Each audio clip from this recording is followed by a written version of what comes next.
My name is Gaby, and I will be going over the concept of anemia in fiber today. To answer the question, does a high intake of fiber from fruits and vegetables versus very iron-rich foods have a negative impact on those with anemia? Before we get started, we need to understand the mineral iron and its importance for the human body. Iron is a necessary mineral as its function is necessary for hemoglobin, and it supports muscle metabolism and connective tissue. Iron, or dietary iron, comes in two different forms, non-heme and heme. Non-heme comes in plants and iron-fortified foods, whereas heme comes from meats, poultry, and seafood. The RDA intake varies between groups, such as for adult women, it is 18 milligrams a day, and men, 8 milligrams a day. Although this intake requirement varies from different and other groups, such as children, pregnant women, infants, and endurance athletes, which are known to be more at risk with low iron levels. Having too much or too little iron can have large impacts on the human body. Too much iron in children can lead to death, and for adults or others, can lead to severe heart, liver, or kidney damage, whereas too little can cause fatigue, weakness, and anemia, which is the most common nutrient deficiency in the world, and will be discussed further on in this presentation. But what is anemia? Anemia is a condition that occurs from a low number of healthy red blood cells and can come in multiple forms, such as B12 anemia and iron deficiency anemia, which will be a focal point in today's conversation. Iron deficiency anemia means not having enough iron in the body. Anemia can result or appear through having multiple symptoms such as fatigue, dizziness, fainting, paleness of skin, and far more depending.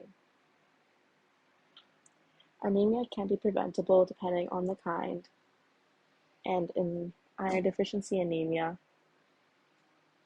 can be helped through intake. Now that we understand a little bit between iron-rich foods and iron the mineral, we can understand the difference between fiber-rich foods and iron-rich foods. Now there is some overlap as seen in the following images between dark leafy greens and beans.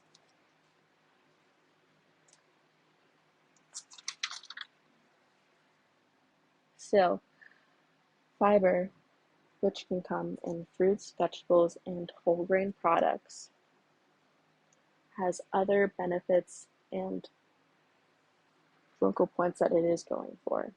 It has many health benefits as lowering risk of type 2 diabetes and cardiovascular disease, along with promoting regular bowel movements.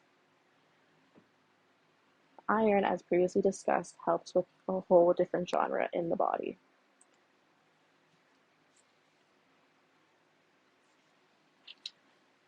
But what does this mean in relation to anemia?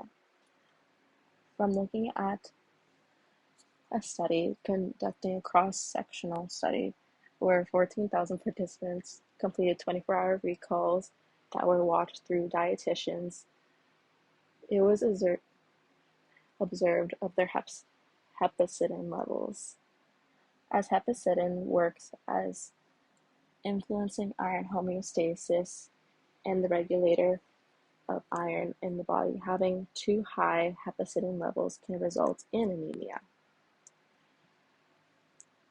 What was gathered from this study is signs of high intakes of fruits and vegetables can lead to an increase of iron deficiency and iron deficiency anemia. This also can be impacted and combated through vitamin C, which is a known iron-rich food.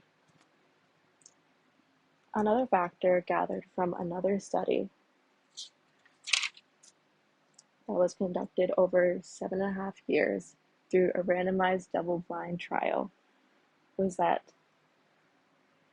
the outcome of fruits and vegetables with their fiber intake can be manipulated through iron content, especially of those in premenopausal women, which are known to be at risk of anemia from their iron intake. Then comparing those with high iron content, there is little impact, showing the difference between those at risk with anemia, such as premenopausal women, and those who are not as much.